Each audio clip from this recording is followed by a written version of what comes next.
Prophecy, by its very nature, often tells us something about the future. It may also proclaim practical, everyday spiritual truths. But what makes a genuine prophecy unique is that it comes from a divine, superhuman intelligence which we will call God. God is not restricted by time and space. Past, present, and future are all like different chapters in the same book to Him. In God's eternal present, He can look ahead to see what is going to happen, and He can move back to our present and tell us what He knows. Doing this does not mean that God has forced anything to happen or that He has overridden our free will. He just happens to know ahead of time, and telling us some of what He knows becomes one of the many parts that will make up the overall formula that will finally result in what was predicted. Think of it like a video of a football game. No matter how many times you watch it, the same team will always win. It isn't that the game was fixed or that the winning team had no choice in the matter. It's just that what you see on the video is what actually happened as a result of everyone's free will. The same is true when God tells us what is going to happen in the future. We should probably be thankful that He doesn't go into more detail than He does, or it could really get us tangled up in knots, either worrying that we might mess things up or struggling to change the predicted results. So if you're looking for a way to cheat fate through understanding prophecy, forget it. The prophecy itself is inescapable. After a period of struggling against it, each person must eventually come to the realization that what has been prophesied will, indeed, happen, no matter what choices they as individuals make. God's reason for telling us something about the future is not so that we will try to change it, but rather so that we will learn lessons from it that will result in changes within ourselves. I'll say it one more time. God's reason for telling us something about the future is not so that we will try to change it, but rather so that we can learn lessons from it, so that we can work on changing ourselves. All the decisions that we make as a result of the information that God gives will inevitably lead to the fulfillment of the prophecy. The only thing that we are yet to discover is whose side we are going to be on when the prophecies come to pass. In one of the Back to the Future movies, a character finds a book listing the winners of various sports events, and he pockets it with the hope of being able to take it back to the present, where he will then use the information in it to make big bets on those same events. Unfortunately, in one way or another, that is how most so-called believers approach Bible prophecy. But it simply won't work. It isn't as though we've stumbled on God's personal diary without Him knowing about it, so that now we can outsmart Him by being there when wealth is to be distributed and not being there when punishments are to be handed out. In the John Cleese movie Time Bandits, some fallen angels steal a map of the universe which shows some glitches in the time-space continuum, and they decide to capitalize on these little holes from one age into another by becoming robbers. They use the time warps as foolproof getaways.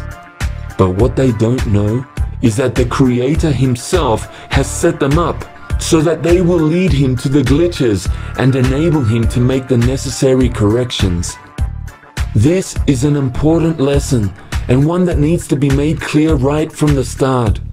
You are only deceiving yourself if you think that you can use what you learn from the prophecies for selfish gain.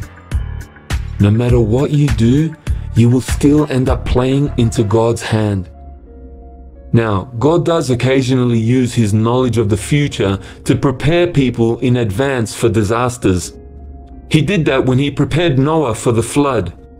He told Noah it was coming, and then He gave him instructions on how to avoid it. But remember that He did it because He chose to do it, and because He believed that Noah was the right person to trust with the information. Noah didn't study God to nut out a way to escape the flood. It took supernatural assistance from God for Noah to learn that the flood was coming. And it took supernatural assistance from God for Noah to find a way to escape it. Noah had to stay in touch with God from start to finish to be saved.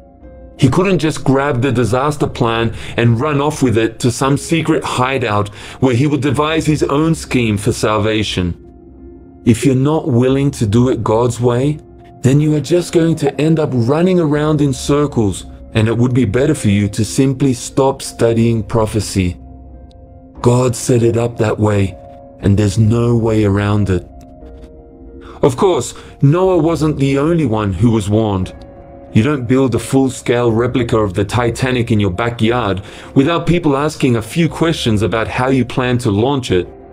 So the general public more or less knew what was coming, and yet there was something missing in their spiritual makeup that blinded them to what was really needed to keep from being drowned. Some may have started swimming lessons. Others may have bought rowboats and kept them in their garage. But whatever they did, it didn't save them in the end. And this is how it works with any knowledge about the future. The only way to change your fate is to change your attitudes and to grow spiritually. Forget about prophecy for a moment and think about the future in general. If you do, you'll see just how useless knowledge of the future can be if people don't have the right attitude toward it. Consider this example. Nurses are one of the most informed groups of workers on the dangers of smoking, and yet the nursing profession in some countries has one of the highest incidences of cigarette smoking of all vocational groups. Simply knowing ahead of time that cigarette smoking will cause lung cancer does not appear to be enough to make these people stop smoking. A little knowledge can be dangerous. Sometimes those who know the most about the future assume they are so smart that they'll be able to escape the consequences at the last minute. And so they end up taking even greater risks than those who are less informed.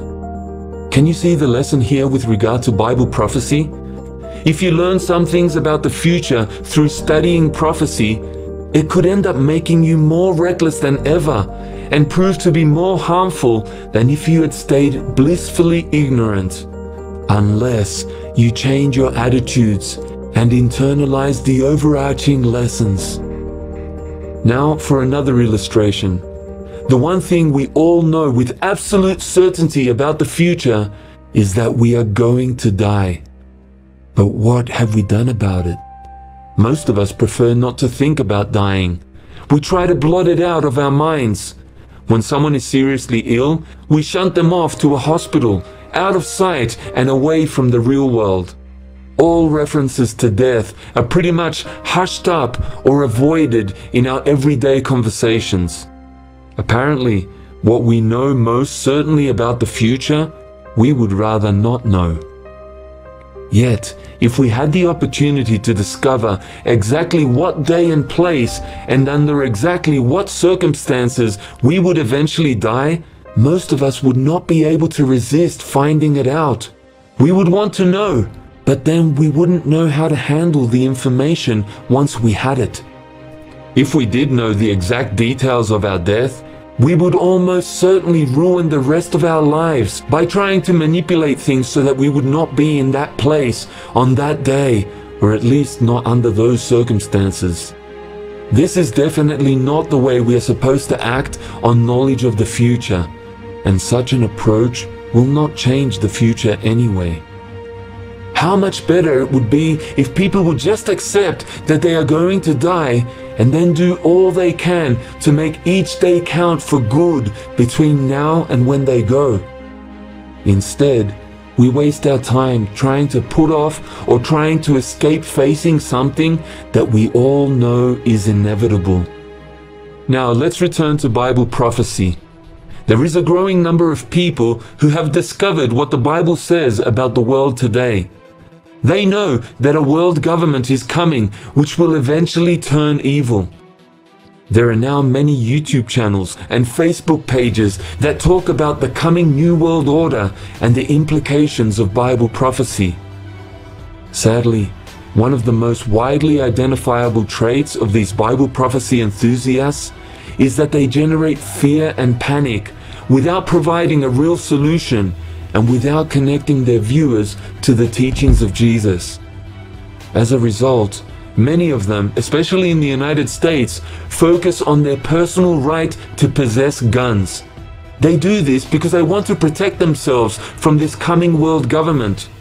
Their fear about what is coming has led them to think that they can stop it if they just stockpile enough firearms and build strong enough bunkers to resist the military forces of the New World Order. People in this group also believe in a wide range of conspiracy theories. Many of the theories they espouse show strong signs of paranoia and racism.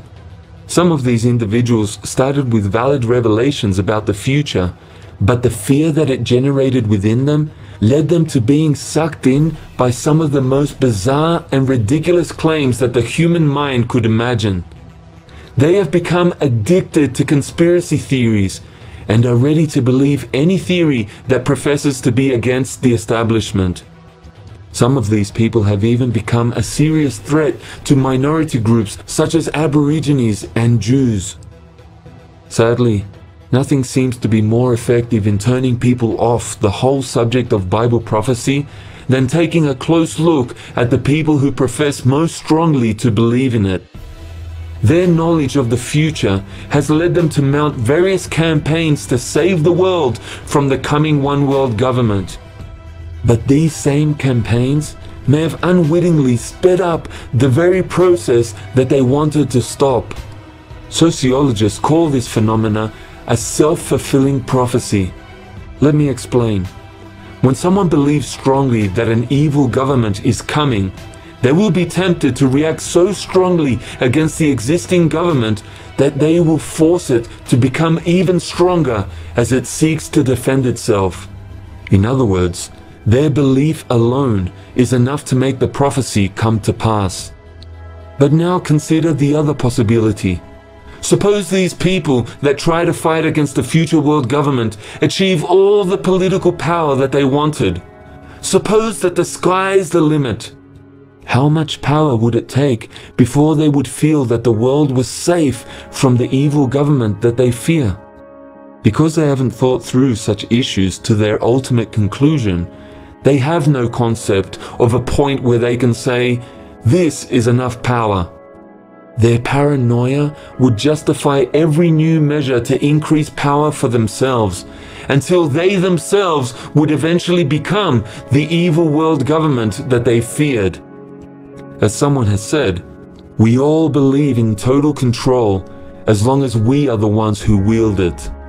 So, either way, whether it comes from the right or from the left, the world is going to eventually have a single world government. And it is going to eventually abuse the power that it receives. What is going to happen is going to happen, and just knowing that it's going to happen does not equip anyone to stop it. This is how it works with most Bible prophecies. Even if you knew the exact time and date when the world would end, it wouldn't do you one bit of good if you were not ready to make the same drastic changes in your life that you should have made just by knowing that you are going to die one day. What it takes to prepare for the end of the world is exactly the same as what it takes to prepare to die. I'll repeat that. What it takes to prepare for the end of the world is exactly the same as what it takes to prepare to die.